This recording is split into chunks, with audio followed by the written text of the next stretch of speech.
The perfect alibi, an impossible 19th-century crime?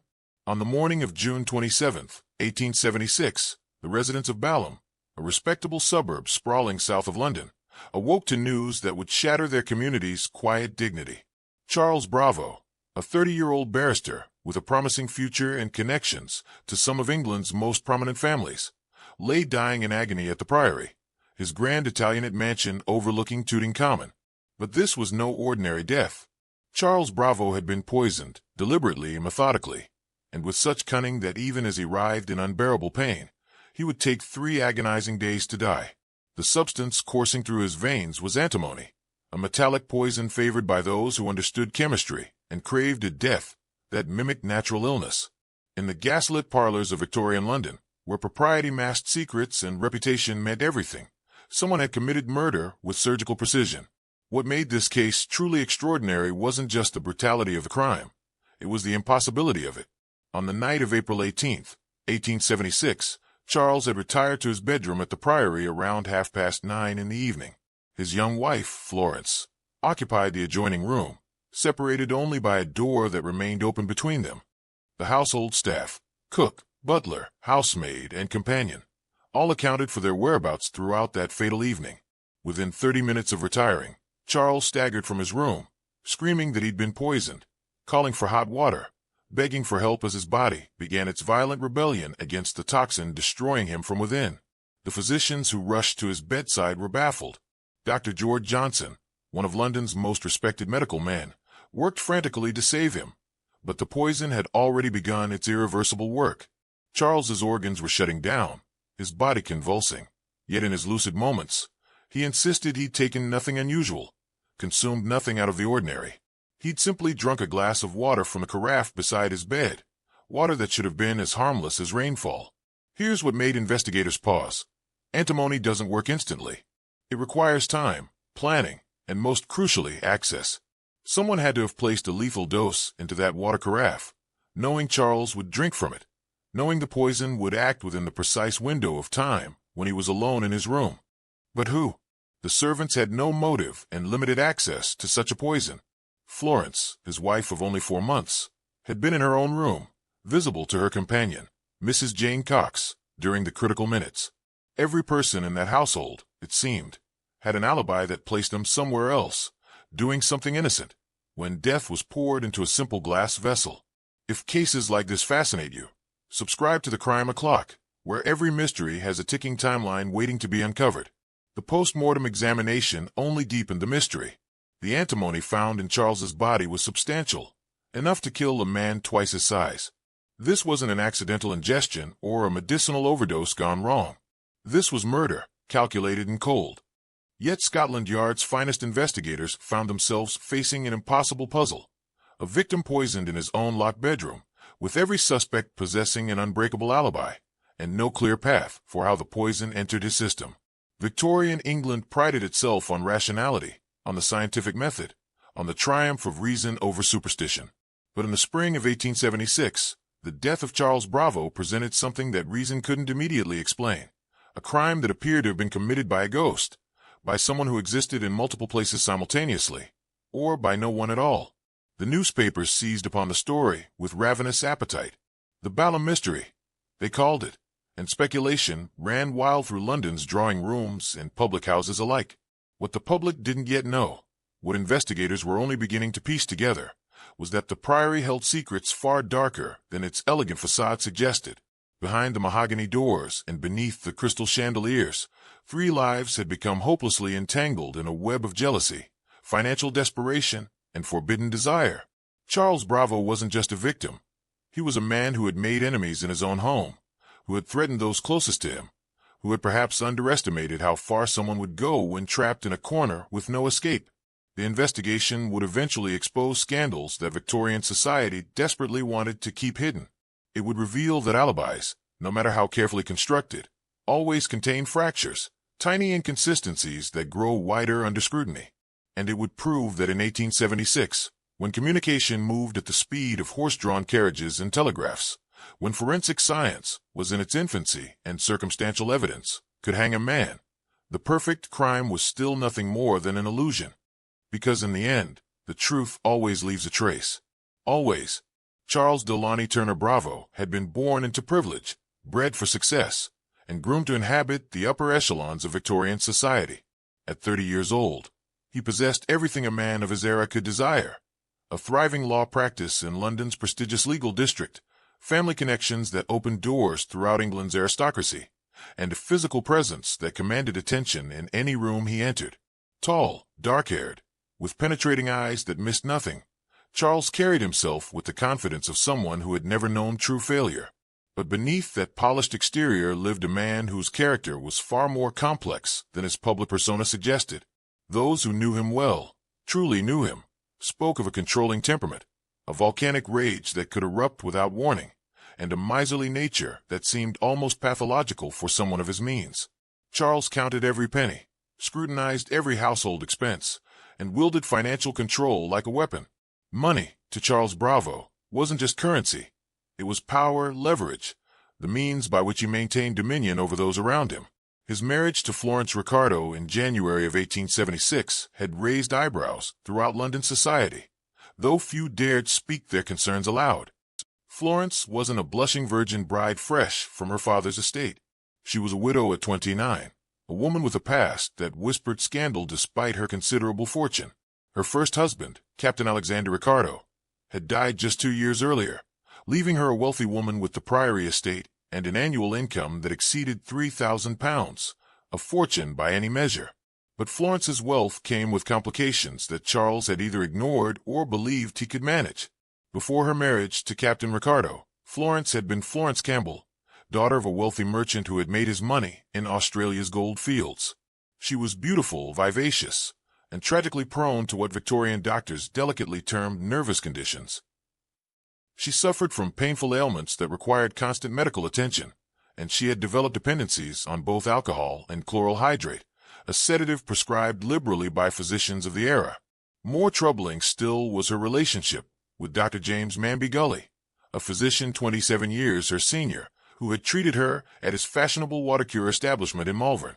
What began as a doctor-patient relationship had evolved into something far more intimate, an affair that scandalized those who discovered it, a connection that Florence had promised to sever when she married Charles Bravo. Dr. Gully was 68 years old, married in name only, and utterly besotted with Florence. He had purchased a home near the Priory after her marriage to Captain Ricardo, maintaining a proximity that allowed for discreet visits and continued emotional entanglement. Charles knew about Dr. Gully.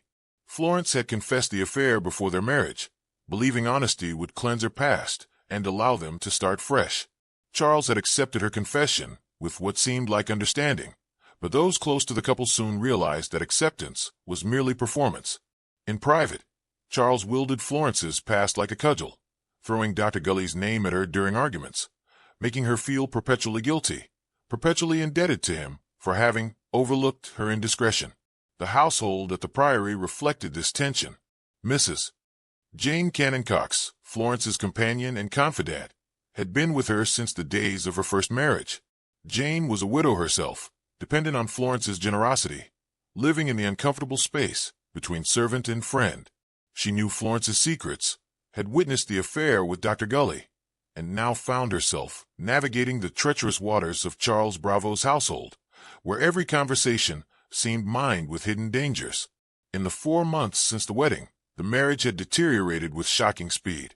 Charles had slashed the household budget, dismissed servants he deemed unnecessary, and sold off Florence's beloved horses, creatures she treasured above almost everything else. He complained constantly about expenses, despite living on his wife's substantial income, while his own legal earnings remained entirely his own. The financial suffocation was deliberate, a systematic stripping away of Florence's independence. The servants whispered about the arguments that echoed through the Priory's halls late at night, about Charles's demands that Florence cut all ties with Dr. Gully completely, despite her protestations that the relationship was already over, about his threats to leave her, to expose her past, to ruin her reputation so thoroughly that she would become a social pariah. Victorian divorce was a devastating prospect for any woman, but for one with Florence's history, it would mean absolute social annihilation. On the evening of April 18, 1876, the household had seemed relatively calm. Charles had returned from London on the 5:30 train, arriving at the Priory shortly after 6 o'clock. He'd seemed in good spirits, discussing his day with Florence over dinner, making plans for the following week. They'd eaten roasted lamb and discussed ordinary domestic matters. There had been no dramatic argument that night, no explosion of temper that might have triggered a violent response. After dinner, Charles had taken a walk around the grounds with Florence, enjoying the mild spring evening before retiring to his study to review legal documents. Around 9:30, he'd gone upstairs to his bedroom, where his nightclothes had been laid out by the staff. Florence had been in her own room with Mrs. Cox, discussing household matters. The door between their bedrooms stood open, as it always did, a concession to propriety that allowed them to maintain separate sleeping quarters while still being together. At 10 o'clock, Charles had called out for water. Nothing unusual, a simple request for a glass before sleep. Minutes later, his screams had shattered the evening's peace, bringing the entire household running. By the time they reached him, Charles was already vomiting violently, doubled over in agony, gasping between convulsions that he'd been poisoned. The physicians who examined him over the next 3 days searched desperately for answers. Had Charles taken something himself? Had he mistaken poison for medicine? He insisted he'd consumed nothing unusual, only the water from his bedside carafe. But that water, when finally tested, showed no trace of antimony. The poison was in his body, destroying him systematically, yet its source remained invisible, impossible to identify. When Charles Bravo finally died on April 21st, 1876, he took his secrets with him. He never named his murderer, never pointed an accusing finger. Some said this was because he didn't know who had poisoned him. Others whispered that he knew exactly who was responsible, but chose silence over exposure, protecting someone even as they killed him. Scotland Yard assigned Inspector Frederick Williamson to the case, a methodical, relentless investigator who had built his reputation on solving impossible crimes. Williamson looked at the facts and saw only questions. Every person in the household had means, motive, and opportunity. Yet every person also had an alibi that seemed unbreakable given the technology and communication methods of 1876. Florence had been with Mrs. Cox. Mrs. Cox had been with Florence. The servants had been in their quarters. Dr. Gully had been at his own home, miles away. Charles himself had been alone in his locked bedroom when he drank the poisoned water. The timeline made no sense. The method defied logic. But Inspector Williamson had learned one fundamental truth during his 20 years with Scotland Yard. Impossible crimes don't exist. There are only crimes where the truth hasn't been discovered yet. And somewhere in the elegant halls of the Priory, among the respectable people with their carefully constructed alibis, someone was lying. The question wasn't whether the perfect crime was possible.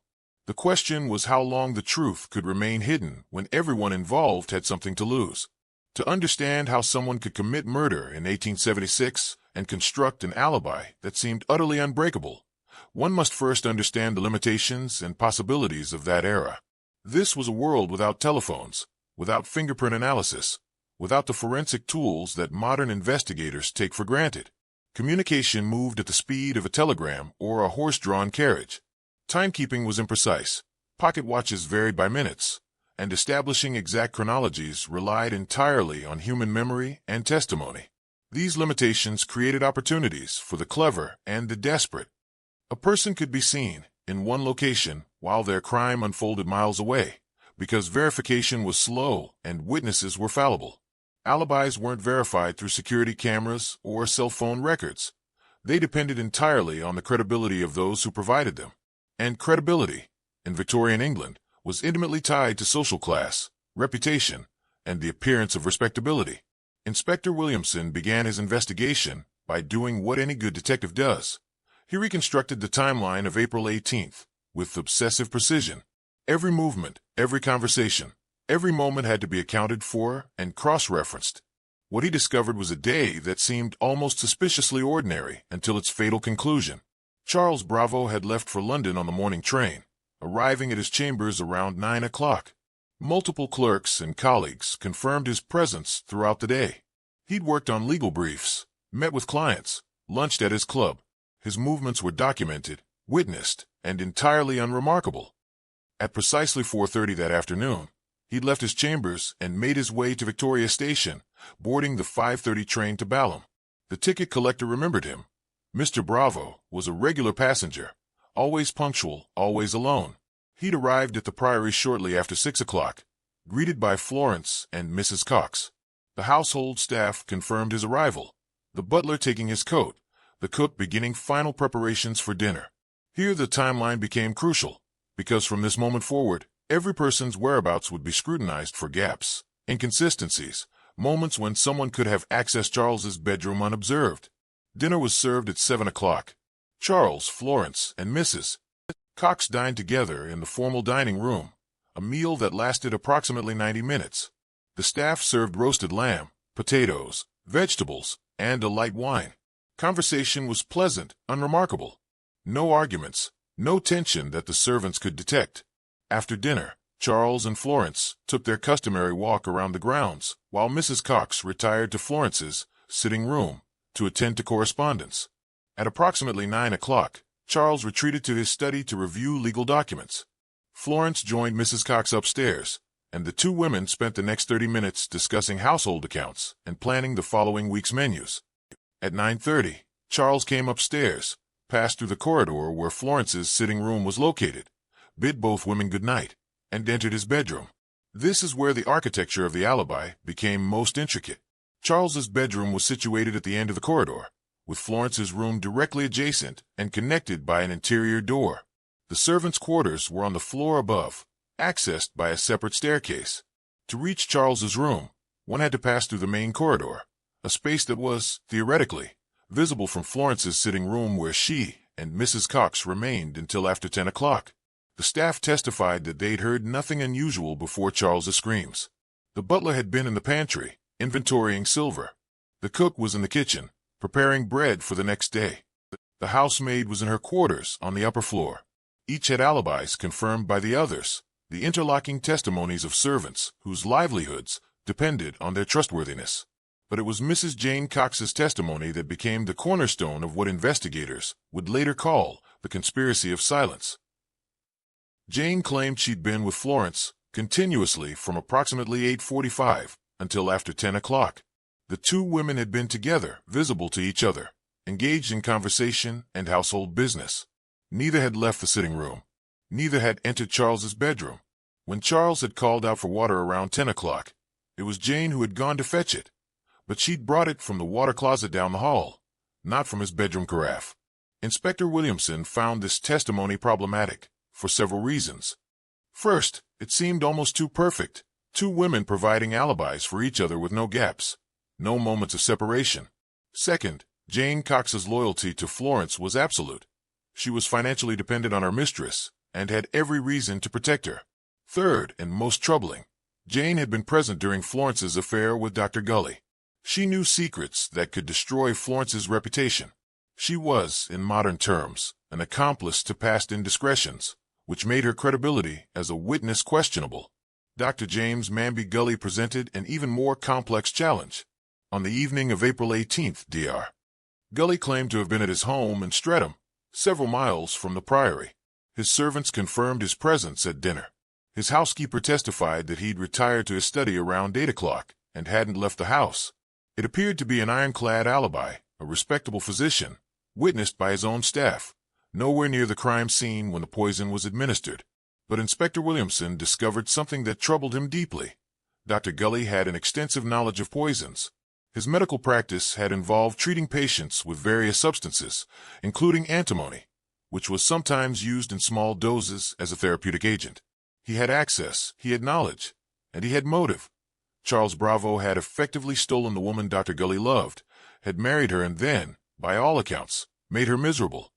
The question became, could Dr. Gully have administered the poison without being physically present at the Priory on the night of April 18th? In 1876, this seemed impossible. Poison had to be placed directly into the victim's food or drink. It required physical presence, physical contact, with the medium of delivery. There was no remote method, no way to poison someone from miles away, unless the poison had been administered earlier. This possibility opened up an entirely new avenue of investigation. Antimony could be placed in a container, a bottle, a jar, a vessel, and it would remain potent for days, even weeks. Someone could have poisoned the water in Charles's bedroom carafe hours before he drank from it, establishing their alibi miles away while the actual consumption occurred. But this theory created its own problems. The servants cleaned the bedroom daily, replacing the water in the carafe each morning. For pre-placed poison to work, it would have had to be administered on April 18th itself, after the morning cleaning, but before Charles retired to his room. Williamson created a chart of movements, a visual representation of who was where and when. He marked every confirmed sighting, every testimony, every moment that could be verified. What emerged was a pattern that seemed to eliminate everyone as a suspect while simultaneously suggesting that everyone could be involved. The alibis were too perfect, too synchronized, too carefully constructed for a household that claimed to have had an ordinary, unremarkable day. Victorian society operated on a rigid class structure that governed behavior, expectations, and, above all, credibility. A gentleman's word was considered more reliable than a servant's. A lady's testimony carried weight that a working woman's could never match. Inspector Williamson was acutely aware that any accusation he made would be filtered through these social hierarchies. Accusing Florence Bravo, a wealthy widow from a respected family, required evidence that was absolutely incontrovertible, suggesting that Dr. Gully, a physician with 4 decades of distinguished practice, could be a murderer would require proof that eliminated all reasonable doubt. The architecture of this deception, Williamson realized, wasn't built on a single lie. It was constructed from layers of partial truths, convenient omissions, and testimonies that supported each other while revealing nothing. Everyone was protecting someone, themselves, each other, or secrets they couldn't afford to expose. In an era when reputation meant everything and scandal could destroy lives, the pressure to maintain appearances was immense. What Williamson needed was the one detail that didn't fit, the single piece of evidence that couldn't be explained away by class loyalty or convenient forgetfulness. The trace that the truth always leaves behind, no matter how carefully the deception is constructed. He was certain it existed. He just hadn't found it yet. The inquest into Charles Bravo's death opened on April 25, 1876, at the Bedford Hotel in Balham, presided over by Coroner William Carter.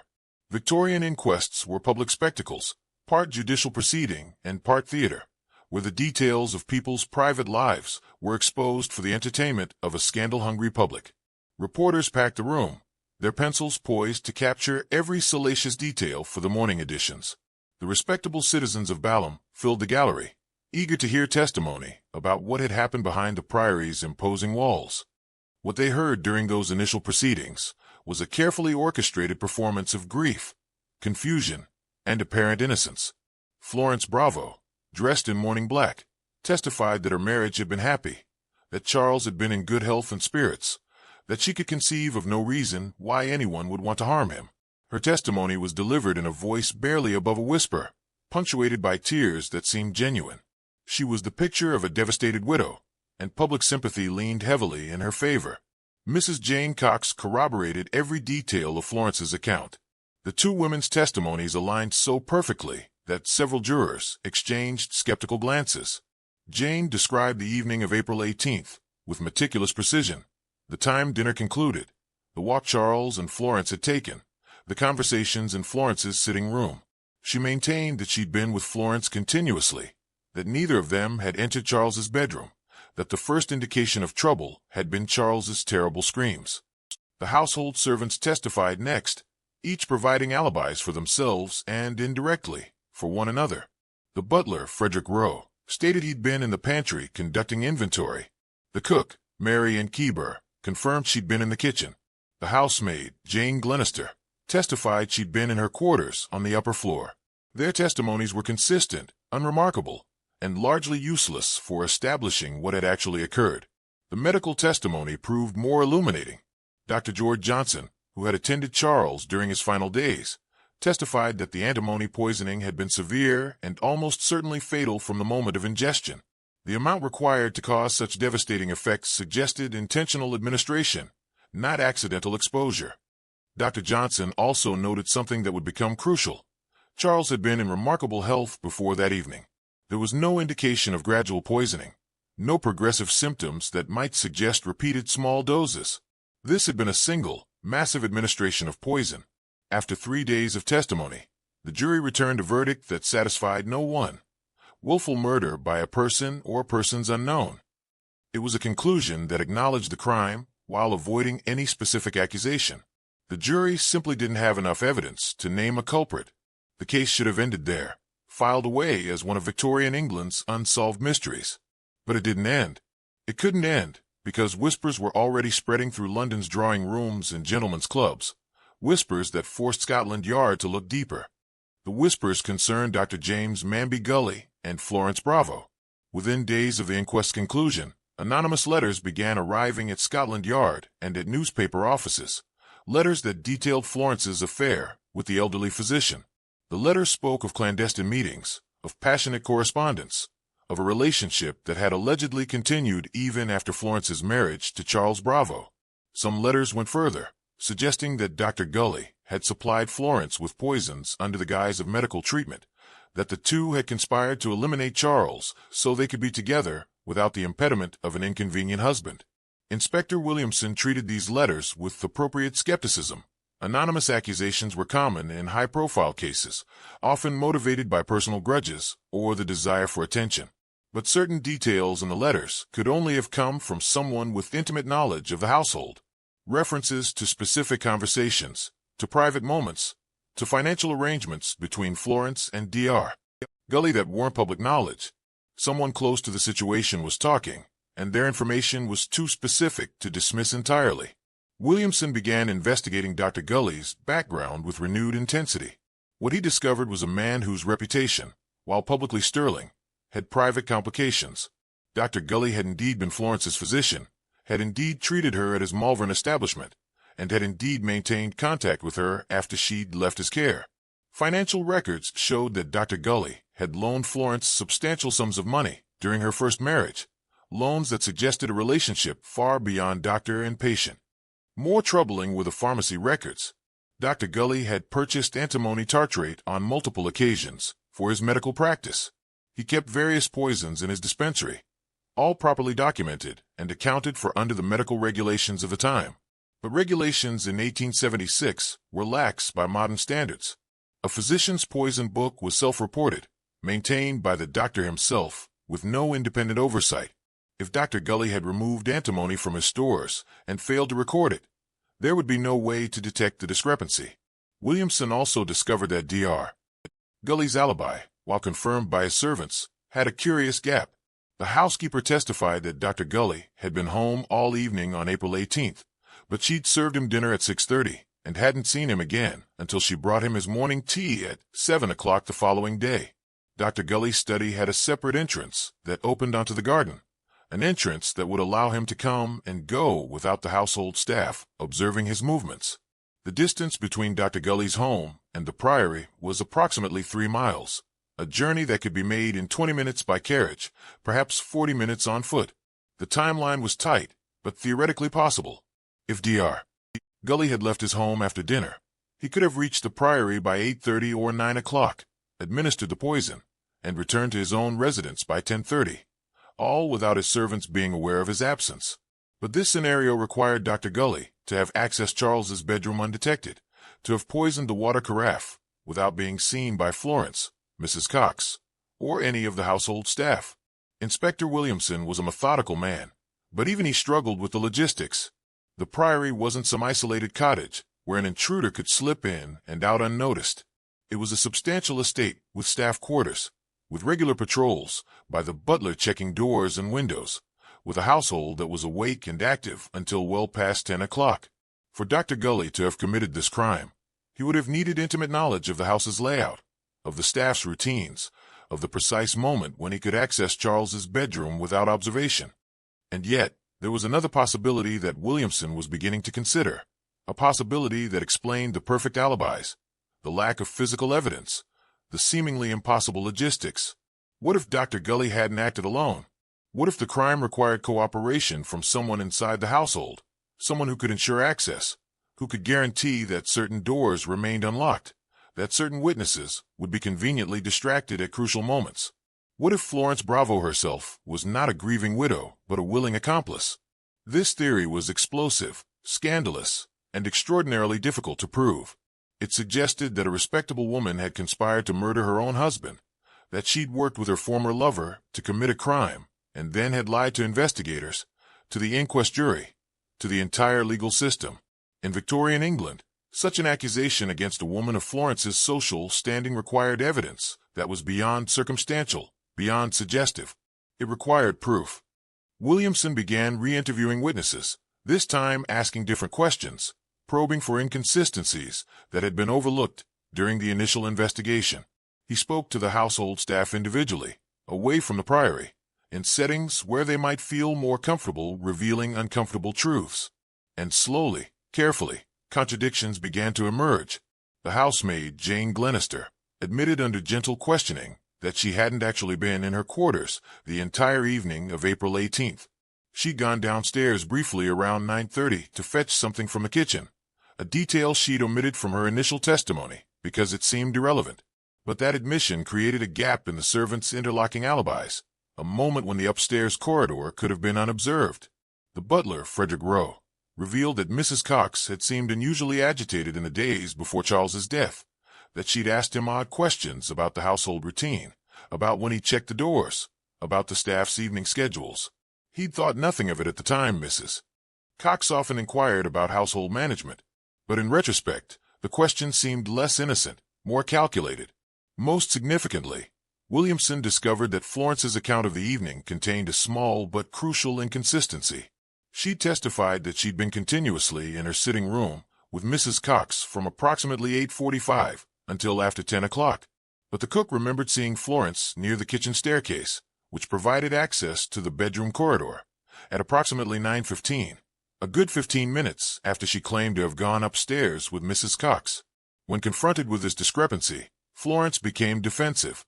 She insisted the cook was mistaken about the time, that perhaps it had been earlier in the evening, that her memory was faulty after the trauma of losing her husband. But the cook was certain of the timing because she'd just set bread to rise, a task she performed every evening at precisely 9 o'clock. It was a small inconsistency, easily dismissed as the imperfect recollection of a grieving widow. But for Inspector Williamson, it was the first crack in what had seemed like an impenetrable wall of coordinated testimony. If Florence had lied about something as simple as her whereabouts for 15 minutes, what else might she be concealing? The truth, Williamson was becoming convinced, wasn't hidden in grand conspiracies or elaborate schemes. It was buried in these small moments, these tiny contradictions that no one had thought important enough to examine closely. Victorian criminals, he knew, often defeated themselves not through dramatic confessions, but through the accumulation of minor lies that eventually became impossible to sustain. The perfect alibi was beginning to show fractures, and fractures, given enough pressure, inevitably become breaks. Public pressure and mounting evidence of withheld testimony forced the Home Secretary to order a second inquest in July of 1876. This time, the proceedings would be far more rigorous, the questioning more aggressive, and the protection afforded to respectable witnesses considerably diminished. The scandal had grown too large to contain, and the British public demanded answers. The second inquest convened under Coroner John Carter at the billiard room of the Bedford Hotel, and from its opening moments, it was clear that reputations would be sacrificed in the pursuit of truth. Florence Bravo took the stand again, but this time the attorneys questioning her showed no deference to her gender or social position. They pressed her relentlessly about Dr. Gully, forcing her to admit publicly what she'd tried desperately to keep hidden. Yes, she'd had an affair with him. Yes, it had been physical, intimate, and sustained over several years. Yes, she continued corresponding with him even after her marriage to Charles. Each admission was wrung from her like a confession extracted under torture, and the courtroom audience watched with the horrified fascination of spectators at a public execution. But it was the financial details that truly damaged Florence's credibility. Under oath, she was forced to reveal that Charles had discovered the full extent of her relationship with Dr. Gully only weeks before his death. Charles had found letters, passionate correspondence that Florence had hidden in her writing desk. The confrontation had been volcanic. Charles had threatened divorce, threatened to expose her publicly, threatened to leave her socially ruined and financially devastated despite her independent wealth. In Victorian England, a divorced woman, particularly one whose adultery was proven, became a pariah, excluded from respectable society. her reputation destroyed beyond any hope of redemption. Florence admitted that Charles had demanded she sign over control of her assets to him as proof of her commitment to the marriage. He'd wanted the Priory deeded in his name, wanted legal authority over her income, wanted absolute financial control. She'd refused, and the argument had escalated into threats. Charles had told her that if she didn't comply, he would drag her name through divorce court, would call Dr. Gully as a witness, would ensure that every newspaper in England printed the sordid details of her affair. This testimony transformed the public's perception of Florence. She was no longer the innocent widow mourning her husband. She was a woman with powerful motives to want Charles dead. If he died before initiating divorce proceedings, Florence would retain her wealth, her property, and could avoid the public humiliation of having her private life examined in court. The motive was clear, compelling, and devastatingly plausible. But motive alone wasn't enough. Inspector Williamson needed physical evidence, needed to prove how the poison had been administered, needed to connect Florence or Dr. Gully directly to the antimony that killed Charles Bravo. And it was here, in the seemingly mundane details of Victorian household management, that the truth began to reveal itself. The breakthrough came from an unexpected source, the water carafe itself. During the initial investigation, the carafe had been tested for poison and found clean, a fact that had baffled investigators. If Charles had drunk poisoned water from the carafe, why did it contain no traces of antimony? The assumption had been that the carafe had been cleaned after Charles drank from it, either by guilty parties covering their tracks or by innocent servants performing their daily duties. But a toxicologist named Dr. Thomas Stevenson, called to testify at the second inquest, offered a different explanation. Dr. Stevenson had conducted experiments with antimony tartrate and discovered something crucial.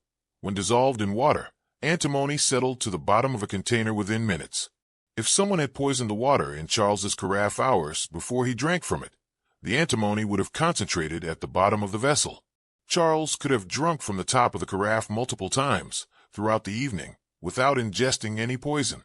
But when he poured the final glass, the one he drank just before collapsing, he would have disturbed the sediment, consuming a massive, concentrated dose in a single drink. This explained why Charles had been fine throughout the evening, showing no symptoms until that final fatal moment. It explained why the carafe tested clean. After Charles poured his last glass, only diluted water remained. And most importantly, it meant the poison had been administered earlier in the day, not at the moment Charles drank it. The murderer didn't need to be present at 10 o'clock when Charles collapsed. They needed to have accessed his bedroom sometime between the morning cleaning and Charles's bedtime. Williamson returned to the household staff with this new understanding, asking different questions. When exactly had Charles's bedroom been cleaned on April 18th? Who had access to the room throughout the day? Were there any moments when the room had been left unattended? The housemaid, Jane Glenister, testified that she'd cleaned Charles's bedroom at approximately 9 o'clock in the morning, replacing the water in the carafe with fresh water from the supply kept in the housekeeping closet. She'd finished her work by 9:30 and had closed the door behind her. According to household custom, the bedroom doors were kept closed during the day and only opened in the evening when the family retired. But Mrs. Jane Cox, when pressed during her second round of testimony, made a curious admission. She stated that she'd entered Charles's bedroom that afternoon around 3 o'clock to check that his evening clothes had been properly laid out. This was unusual. Such tasks were typically the housemaid's responsibility, not the companion's duty. When asked why she'd taken it upon herself to enter Charles's private bedroom, Mrs. Cox became flustered, claimed she'd been trying to be helpful, that Florence had asked her to ensure everything was prepared for Charles's return from London. Florence, confronted with this claim, denied it entirely. She insisted she'd never asked Mrs. Cox to check Charles's room, that such a request would have been inappropriate and unnecessary. The two women's testimonies, which had been so perfectly aligned during the first inquest, now contradicted each other on a crucial point. One of them was lying, and that lie created a window of opportunity. If Mrs. Cox had indeed entered Charles's bedroom at 3 o'clock on April 18th, she would have had unrestricted access to the water carafe. She could have added antimony to the water, knowing that the poison would settle to the bottom, knowing that Charles wouldn't consume the fatal dose until hours later when she would have an unbreakable alibi provided by Florence herself. The timing was perfect, the method elegant, and the alibis mutually reinforcing. But where would Mrs. Cox have obtained antimony? She wasn't a physician, had no obvious access to poisons, and had no apparent motive to murder Charles Bravo. This is where Inspector Williamson's investigation took its most significant turn. He began examining Mrs. Cox's background more thoroughly, looking beyond her role as Florence's companion to understand who she was, what she needed, what might motivate her to commit murder. What he discovered was a woman in desperate financial circumstances. Jane Cox was a widow with 3 sons to support, living entirely on Florence's generosity. She had no independent income, no family wealth, no prospects beyond her position in Florence's household. And Charles Bravo had made it abundantly clear that he intended to dismiss her. He told Florence repeatedly that Mrs. Cox was an unnecessary expense, that her presence was inappropriate, that she needed to be sent away. Charles had begun actively searching for other situations for Mrs. Cox, had discussed placing her sons in workhouses or charity schools. For Jane Cox, Charles Bravo's continued existence meant poverty, homelessness, the destruction of her children's futures. His death, however, would restore her security. With Charles gone, Florence would remain wealthy, would retain the Priory, and would continue supporting Jane and her sons. The motive was powerful, rooted not in passion but in survival. The connection to Dr. Gully provided the final piece. Inspector Williamson discovered that Mrs. Cox had visited Dr. Gully's Streatham residence twice in the month before Charles's death, visits she'd never mentioned in her testimony, visits that had no apparent medical purpose. The servants at Dr. Gully's home remembered her, recalled that she'd spent considerable time in private conversation with the doctor. What had they discussed? Dr. Gully refused to answer, citing doctor-patient confidentiality. Though Mrs. Cox was not his patient, the theory that emerged was devastating in its simplicity. Mrs. Cox had obtained antimony from Dr. Gully, either through direct request or through theft from his dispensary. She'd administered it to Charles's water carafe on the afternoon of April 18th, knowing the poison would settle and concentrate. She constructed her alibi by remaining with Florence throughout the evening, ensuring they provided mutual testimony while Charles consumed the fatal dose. And she'd participated in the subsequent cover-up, helping to maintain the fiction that Charles's death was inexplicable, that no one had motive or opportunity. But proving this theory required connecting Mrs. Cox directly to the antimony, and this is where the investigation stalled. Dr. Gully's poison book showed no missing antimony. Mrs. Cox had no known access to poisons. The physical evidence that would conclusively link her to the crime simply didn't exist. Victorian forensics couldn't detect fingerprints, couldn't trace the specific source of the antimony found in Charles's body, couldn't provide the definitive proof that would satisfy a criminal court. What Williamson did have was a pattern of lies, a network of mutually dependent witnesses protecting each other, and a timeline that made sense only if multiple people were involved in either the murder itself or its concealment. The devil, as they say, lives in the details, and the details of the Bravo case suggested something more complex than a single murderer with a perfect alibi. It suggested a conspiracy, born of desperation and mutual dependence, executed with Victorian precision and nearly successful in its deception.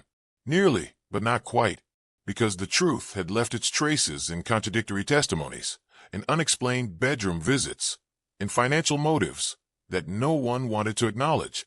The perfect alibi was collapsing, but the question remained, would it collapse quickly enough to bring anyone to justice? The second inquest stretched across 23 days of testimony, transforming from a judicial proceeding into a public dissection of Victorian morality, class privilege, and the lies people tell to protect themselves. Every day brought new revelations, each more damaging than the last. The newspapers chronicled each session with breathless detail, and the case became the consuming obsession of a nation transfixed by scandal. Inspector Williamson worked methodically to deconstruct the alibis that had seemed so impenetrable during the initial investigation. He understood that in 1876, without modern forensic tools, cases were won or lost on the strength of testimony. And testimony could be broken by exposing contradictions, by applying pressure to the weak points in coordinated stories, by finding the person whose loyalty would crack under sustained scrutiny. His focus turned increasingly to the servants, those invisible witnesses whose testimony had been largely overlooked during the first inquest. Victorian society trained servants to be discreet, to see without observing, to know secrets without acknowledging them. But Inspector Williamson had learned that servants also had their own loyalties, their own fears, and their own sense of justice. If he could find one willing to speak truth instead of convenient fiction, the entire conspiracy might unravel. The breakthrough came from an unexpected quarter. Marion Keyber, the cook at the Priory, requested a private meeting with Inspector Williamson in early August. She was frightened, visibly shaking as she sat in the Scotland Yard interview room, but she'd reached a point where conscience outweighed self-preservation. What she revealed would fundamentally alter the investigation's direction. Mrs. Keyber testified that on the afternoon of April 18th, she'd seen Mrs. Cox leaving Charles's bedroom at approximately 3:15. This corroborated Mrs. Cox's own admission, but Mrs. Keyber added a crucial detail that Mrs. Cox had omitted. Jane Cox had been carrying something when she emerged from the bedroom, something small that she quickly concealed in the folds of her dress when she noticed the cook observing her. Mrs. Keyber couldn't identify the object, but the furtive manner in which Mrs. Cox had hidden it suggested she didn't want anyone to know she'd removed something from Charles's room. More significantly, Mrs. Keyber revealed that she'd witnessed a conversation between Florence and Mrs. Cox on the morning of April 18th, before Charles had even left for London. The two women had been in the morning room, speaking in urgent whispers, and Mrs. Keyber had overheard fragments through the partially open door. Florence had said something about, "It needs to be today," and before he changes his will. Mrs. Cox had responded with words Mrs. Keyber couldn't quite hear, but the tone had been one of reassurance, of someone calming another's fears. This testimony was explosive. It suggested premeditation, planning, a conspiracy that extended beyond simple opportunity. If Florence and Mrs. Cox had discussed action that needed to be taken today, on the very morning Charles was poisoned, it transformed the crime from possible accident or impulsive act into calculated murder. But Inspector Williamson needed to understand the reference to Charles's will. He obtained the legal documents and discovered something that had been hidden from public view. Charles Bravo had indeed been planning to change his will. He'd consulted with his solicitor on April 17th, the day before his death, expressing his intention to revise the document to exclude Florence from inheriting anything beyond what law required. He'd also planned to establish a trust that would have given him control over Florence's own assets, effectively imprisoning her financially within the marriage. Charles hadn't yet executed the new will. He'd scheduled an appointment with his solicitor for April 21st to sign the revised document. He died on April 21st before that appointment could occur. Under the existing will, Florence inherited everything. Had Charles lived 3 more days and signed the new will, Florence would have been left with minimal inheritance and would have lost control of her own substantial fortune. The motive became crystalline. Florence and Mrs. Cox both faced financial devastation if Charles lived long enough to change his will. Florence would lose her independence and much of her wealth. Mrs. Cox would lose her position and her son's security when Charles dismissed her, which he'd made clear he intended to do immediately after executing the new will. For both women, Charles Bravo's death before April 21st wasn't just desirable, it was financially essential. Williamson reconstructed the timeline with this new understanding. April 17th. Charles consults his solicitor about changing his will, makes his intentions clear. Someone, possibly the solicitor's clerk, possibly another source, informs Florence of Charles's plans. Victorian legal offices were notorious for gossip traveling through servants' networks and professional connections. April 18th, morning. Florence and Mrs. Cox have their whispered conversation about acting today. They know they have perhaps 3 days at most before the new will is executed and their futures are destroyed. April 18th, approximately 10 a.m. Charles departs for London on his regular schedule. The household knows he'll return on the 5:30 train, arriving home shortly after 6 o'clock. This provides a window of approximately 8 hours for preparation. April 18th, 3 to 3:15 p.m. Mrs. Cox enters Charles's bedroom, ostensibly to check his evening clothes. She administers antimony to the water carafe, knowing the poison will settle to the bottom and won't be consumed until Charles drinks his final glass before bed. She removes something from the room, possibly the container that held the antimony, possibly something else entirely. April 18th, 6 p.m. onwards, Charles returns home. The evening proceeds normally, with dinner, conversation, the customary walk. Florence and Mrs. Cox establish their mutual alibi, remaining visible together, creating the appearance of normalcy while they wait for the poison to take effect. April 18th, approximately 10 p.m. Charles pours his final glass of water, disturbing the antimony sediment that has concentrated at the bottom of the carafe. He consumes a massive dose in a single drink. Within minutes, he's screaming in agony. The plan has worked perfectly, almost. The timeline made sense, but still left crucial questions unanswered.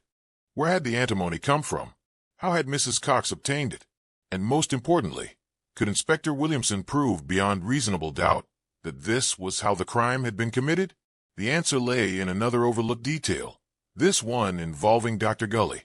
Williamson had been investigating the doctor's movements and discovered something that contradicted Dr. Gully's testimony.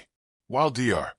Gully claimed he'd been at his Streatham home all day on April 18th, a witness, a shopkeeper who knew Dr. Gully by sight, testified that he'd seen the doctor in Balham Village at approximately 2 o'clock that afternoon, within walking distance of the Priory. Dr. Gully, when confronted with this testimony, admitted he'd lied about his whereabouts. He claimed he'd been walking in the area, that he'd hoped to catch a glimpse of Florence from a distance, that he'd been driven by lovesick longing rather than murderous intent. He insisted he hadn't entered the Priory, hadn't spoken to anyone, had simply walked past the estate before returning home. It was a pathetic admission, one that destroyed his credibility while not quite proving he'd participated in murder. But it established that Dr. Gully had been in the vicinity of the Priory during the crucial hours when the poison was administered. It placed him within reach of Mrs. Cox, within the time frame when she could have met him, received the antimony, and administered it to Charles's bedroom. The conspiracy extended beyond Florence and Mrs. Cox. It potentially included Dr. Gully himself, the man whose medical knowledge made the crime possible, whose access to poisons provided the means, whose obsessive love for Florence provided the motive. Inspector Williamson presented this reconstructed timeline to the second inquest jury, walking them through each element, showing how the seemingly perfect alibis had been constructed to create the illusion of impossibility. He demonstrated that in 1876, with careful planning and mutual cooperation, 3 people could commit murder while appearing to be in different locations, doing innocent things, unconnected to the crime. The devil had indeed been in the details, in the cook's overheard conversation, in the timing of a will consultation, in the properties of antimony tartrate settling in water, in a shopkeeper's casual observation of a lovelorn doctor walking where he shouldn't have been. Each detail alone was insignificant, but together they formed a pattern that was impossible to dismiss as coincidence. The perfect alibi had been unraveled not through brilliant deduction or dramatic confession, but through painstaking reconstruction of mundane facts, through finding the courage of one servant willing to speak truth, through exposing the small lies that supported the larger deception. But would it be enough to secure a conviction? In Victorian England, where class privilege still protected the wealthy, where circumstantial evidence was viewed with skepticism, where the idea that respectable women could commit cold-blooded murder seemed almost unthinkable, the jury retired to consider their verdict, and Inspector Williamson waited to see if justice could penetrate the walls of social privilege that had protected Florence Bravo, Jane Cox, and Dr. James Manby Gully. The answer would reshape British legal history and prove that even in 1876, the perfect crime remained nothing more than an impossible dream. On August 11th, 1876, after 23 days of testimony and 7 hours of deliberation, the jury returned to the packed courtroom of the Bedford Hotel. The atmosphere was electric with anticipation. 3 months had passed since Charles Bravo's agonizing death, and the nation waited to hear whether anyone would be held accountable for what had become the most sensational murder case of the Victorian era. The foreman stood, and the room fell into absolute silence. The verdict, when delivered, was carefully worded, almost legalistic in its precision. We find that Charles Bravo did not commit suicide, that he did not meet his death by misadventure, that he was willfully murdered by the administration of tartar emetic, but there is not sufficient evidence to fix the guilt upon any person or persons. It was simultaneously a condemnation and an acquittal.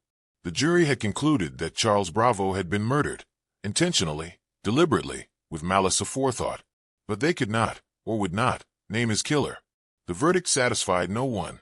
Inspector Williamson sat in the courtroom, his face impassive, but those who knew him could see the frustration in his clenched jaw. He'd unraveled the perfect alibi, exposed the conspiracy, demonstrated how the crime had been committed. Yet British law required proof beyond reasonable doubt, and the circumstantial nature of the evidence, however compelling, left room for that doubt. Florence Bravo collapsed in her seat, whether from relief or exhaustion no one could determine. Mrs. Jane Cox remained stoic, her face revealing nothing. Dr. Gully, who had testified under brutal cross-examination about his affair with Florence, his visits near the Priory, his access to poisons, was not present for the verdict. He'd retreated to his Streatham home, a broken man whose reputation had been shattered even without a formal accusation of murder. The lack of a named culprit meant that no one could be charged, no one could be prosecuted, no one could be punished through the criminal justice system. But Victorian society had its own forms of punishment, often more devastating than any legal sentence. In the days following the verdict, the true consequences of the investigation began to manifest. Florence Bravo found herself completely ostracized from the society that had once embraced her. Invitations ceased. Former friends crossed the street to avoid speaking to her. She was whispered about in every drawing room in London, her name synonymous with scandal, adultery, and suspected murder. The Priory, once a symbol of her wealth and independence, became a prison of isolation. Mrs. Jane Cox fared even worse. Without formal charges, she couldn't be imprisoned, but she couldn't find employment either. No respectable household would hire a companion suspected of murder.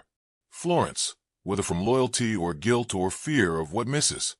Cox might reveal if abandoned, continued to support her financially. But their relationship had been irreparably damaged by the contradictions in their testimonies, by the suspicions that each had tried to sacrifice the other to save themselves. Dr. James Manby Gully experienced perhaps the most complete destruction. His medical practice evaporated overnight. Patients who had trusted him for decades refused to see him. His colleagues in the medical establishment shunned him. The Royal College of Physicians began proceedings to revoke his membership. At 68 years old, with 4 decades of distinguished service reduced to nothing, Dr. Gully became a recluse, living behind drawn curtains in his Streatham home, avoided even by his own servants who whispered that he'd poisoned a man out of jealous obsession. But the story didn't end with social ostracism and ruined reputations. Inspector Williamson, frustrated by the jury's failure to name a culprit, continued his investigation privately, convinced that someone would eventually break, that the pressure of guilt or fear would produce a confession. His persistence was rewarded in October of 1876, nearly 6 months after Charles Bravo's death.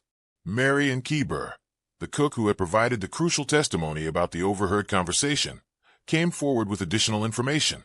She'd been contacted by Mrs. Cox, who had offered her money, a substantial sum, enough to purchase a small shop of her own, in exchange for recanting her testimony about the whispered conversation on the morning of April 18th. Mrs. Cox claimed, through an intermediary, that Mrs. Keyber had misunderstood what she'd heard, that the conversation had been about household management, not about any plot to harm Charles. The attempted bribery was clumsy, desperate, and ultimately self-defeating.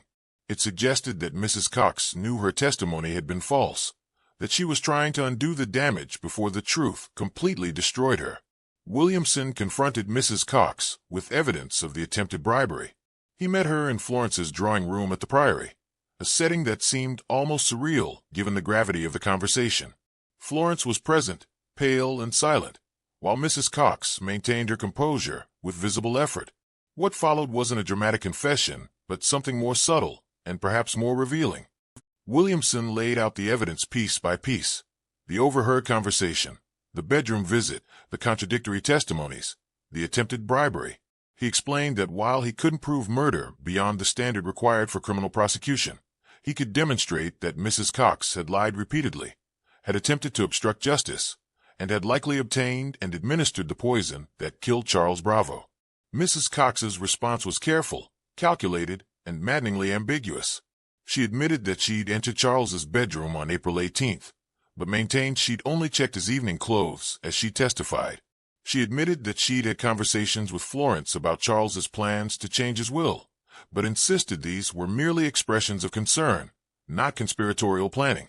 She even admitted that she'd visited Dr. Gully in the weeks before Charles's death, but claimed these visits were to discuss Florence's health and emotional state, not to obtain poison. Each admission was carefully bounded, never quite crossing the line into confession, never providing the definitive statement that would constitute legal proof. Mrs. Cox was intelligent enough to understand that without her explicit confession, the case remained unprovable. and she was desperate enough to maintain her silence, regardless of the moral weight of her actions. Florence, listening to this exchange, finally spoke. Her words were quiet but devastating. "Jane, if you did this thing, if you poisoned Charles to protect me, to protect yourself, then you've destroyed both of us more completely than Charles ever could have. We're prisoners now, trapped by what people believe we've done, and no verdict of insufficient evidence will ever free us." It wasn't an accusation, but it wasn't exoneration either.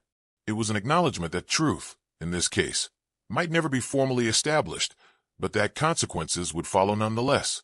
The three people involved in the Bravo case, Florence, Mrs. Cox, and Dr. Gully, would spend the rest of their lives haunted by suspicion, isolated by scandal, punished by society even without legal conviction. Inspector Williamson left the Priory that October afternoon with the same frustration that had plagued him throughout the investigation. He believed he knew what had happened, that Mrs. Cox had obtained antimony from Dr. Gully, had administered it to Charles's water carafe, with Florence's knowledge, if not active participation, and that all three had conspired to maintain alibis and mislead investigators. But belief wasn't proof, and in British law, proof was everything. The case officially closed in November of 1876, filed away as unsolved despite the second inquest verdict of willful murder. Charles Bravo's killer would never face trial, never hear a judge pronounce sentence, never be imprisoned for the crime. The perfect alibi, while ultimately exposed as a construction of lies and coordination, had served its purpose well enough to prevent legal consequences. But the truth had indeed left its trace, as truth always does. The trace was visible in three ruined lives, in a social ostracism more complete than any prison sentence, in the whispered conversations that would follow Florence Bravo, Jane Cox, and Dr. Gully for the rest of their days. Victorian society, while unable to convict them legally, had convicted them socially, and that conviction carried its own severe punishment. The confrontation at the Priory wasn't the dramatic confession that crime stories often promise. It was something more realistic and perhaps more tragic, an acknowledgement that sometimes justice comes not through legal process, but through the inexorable weight of truth making itself known, changing how people are seen and remembered, even when formal proof remains just beyond reach. The Bravo case should have ended with the jury's verdict in August of 1876, with the investigation closed and the principals scattered to their separate exiles of social disgrace. But certain stories refuse to die, particularly when they expose the fault lines in society's carefully constructed facades. The ripples from Charles Bravo's death spread outward through Victorian England, changing legal procedures, challenging assumptions about class and credibility, and leaving questions that would haunt everyone involved until their final days. Florence Bravo never recovered from the scandal. She remained at the Priory for several years after Charles's death, living in increasing isolation as her health deteriorated. The alcoholism and dependence on chloral hydrate that had plagued her during her first marriage intensified dramatically. Whether from guilt, grief, or simply the unbearable weight of public condemnation, Florence retreated from the world almost completely. She died in September of 1878, just 2 years after the inquest concluded, at the age of 33. The official cause was alcohol poisoning, but those who knew her understood it was a slower form of suicide, a gradual surrender to the demons that had pursued her since Charles's death. Her final months were spent in a haze of sedatives and spirits, attended by nurses who whispered about her nightmares, about how she would wake screaming about poison and water carafes, about a dying man calling her name. Florence never confessed, never admitted guilt, but those who cared for her in those final days believed she carried knowledge that consumed her from within. She was buried quietly, with few mourners, in a cemetery far from the Priory. Even in death, society maintained its distance. Mrs. Jane Cox disappeared from public record after Florence's death. Without her patroness, without income or prospects, she vanished into the anonymous poverty that claimed so many Victorian women who lost their positions. Some reports placed her in workhouses.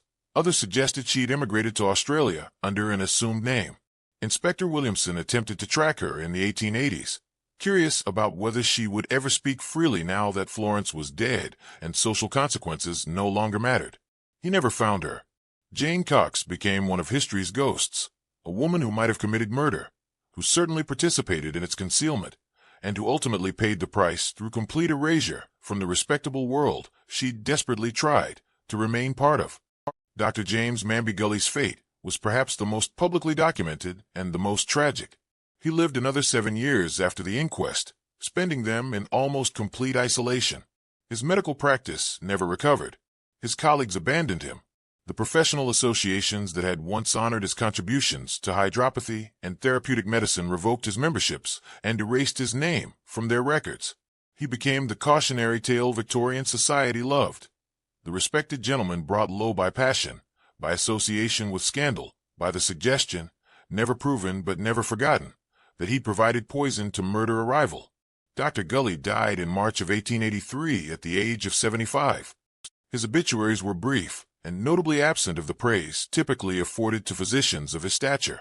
Most mentioned the Bravo case before discussing his medical achievements, ensuring that his legacy would forever be defined by those terrible months in 1876 rather than the 4 decades of service that preceded them. He never married Florence, never achieved the happiness he'd apparently been willing to risk everything to obtain. His final years were spent in the company of servants who pitted him and solicitors managing an estate that would pass to distant relatives who wanted nothing to do with his tainted name. But the Bravo case's influence extended far beyond the ruined lives of its principals. The investigation exposed serious flaws in Victorian legal procedures, particularly regarding how crimes involving respectable people were investigated and prosecuted. The first inquest had been perfunctory, deferential to class privilege, willing to accept the convenient explanations offered by wealthy witnesses. Only public pressure had forced a second, more rigorous inquest that actually examined the evidence critically. The case became a touchstone in legal reform discussions. It demonstrated that alibis constructed through mutual testimony, where witnesses provided cover for each other, required much more skeptical examination. It showed that access to the crime scene, not just presence at the moment of death, was the crucial factor in poisoning cases. And it proved that Victorian assumptions about women, particularly wealthy women, being incapable of cold-blooded premeditated murder were dangerously naive. Inspector Williamson used the Bravo case throughout the rest of his career as an example of what he called conspiracy through cooperation. He lectured at Scotland Yard about how multiple people with aligned interests could construct seemingly perfect alibis by coordinating their movements and testimonies, creating the illusion of impossibility where careful planning had actually occurred.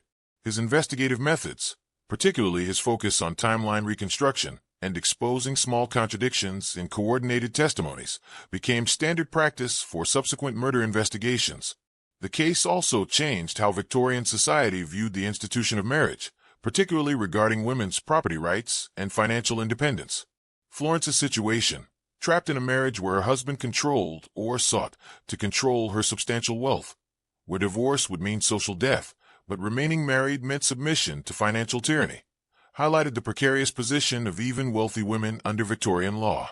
The Married Women's Property Acts, which gradually gave women more control over their own assets, were partly influenced by scandals like the Bravo case that exposed how financial desperation could drive people to desperate acts. What made the Bravo case truly unique in the annals of Victorian crime was that it remains, even today, technically unsolved. No one was ever formally charged, never mind convicted. The verdict of willful murder by person or persons unknown stands in the official records, an acknowledgement that Charles Bravo was definitely murdered, but that the British legal system couldn't or wouldn't definitively name his killer. Modern forensic experts who have examined the case files generally agree with Inspector Williamson's conclusions. The evidence, while circumstantial, points overwhelmingly to a conspiracy involving Florence, Mrs. Cox, and possibly Dr. Gully. The antimony was almost certainly administered to the water carafe during Mrs. Cox's unexplained visit to Charles's bedroom on the afternoon of April 18th. The poison was likely obtained from Dr. Gully's medical supplies, either given willingly or taken without his knowledge by Mrs. Cox during one of her visits to his home. Florence's role was probably one of knowledge and consent rather than active participation. She knew what Mrs. Cox planned to do and made no effort to stop it, making her legally complicit even if she never touched the poison herself. But probably, and almost certainly, aren't sufficient for criminal conviction. The genius of the plan, if it can be called that, was in its exploitation of Victorian limitations. Without fingerprint analysis, without the ability to trace the specific source of antimony, without forensic tools that could definitively prove who had handled the poison or when it was administered, The case rested entirely on witness testimony. And when all the witnesses either had motives to lie or lacked definitive knowledge of what had occurred, reasonable doubt persisted regardless of how strongly the circumstantial evidence pointed toward guilt. The perfect alibi hadn't actually been perfect. It had been exposed, deconstructed, revealed as a carefully orchestrated fiction. But it had been good enough, just barely sufficient to create that sliver of doubt that British law required for acquittal. It was a flawed genius, this plan to murder Charles Bravo, successful in its immediate objective, but ultimately catastrophic in its long-term consequences for everyone involved. What's your take on this case? Was justice served through social ostracism even without legal conviction? Or did the Victorian class system protect murderers from the punishment they deserved? Share your thoughts below and subscribe to the Crime O'Clock, because the next mystery is already ticking, waiting to reveal its secrets and expose the truth that always, inevitably, leaves a trace. The Bravo case reminds us that criminal ingenuity, no matter how carefully planned, carries within it the seeds of its own exposure. In 1876, 3 people believed they could commit the perfect crime, using the limitations of their era as protection. They were wrong. Not because Victorian forensics were sophisticated enough to prove their guilt definitively, but because human nature, with its inconsistencies, its small lies, its inability to maintain perfect coordination under sustained pressure, inevitably betrayed them. The truth did leave a trace. It left many traces, scattered through contradictory testimonies, through unexplained visits and overheard conversations, through the inexorable logic of motive and opportunity. Those traces didn't result in imprisonment, didn't produce the dramatic courtroom conviction that satisfying narratives demand, but they produced something perhaps equally powerful, a historical record that, nearly 150 years later, still points unmistakably toward guilt, still serves as a reminder that the perfect crime remains an impossible dream. Charles Bravo died in agony on April 21, 1876. His killers, for there were almost certainly multiple people involved, escaped legal punishment, but were destroyed nonetheless by the very scandal they'd hoped to avoid.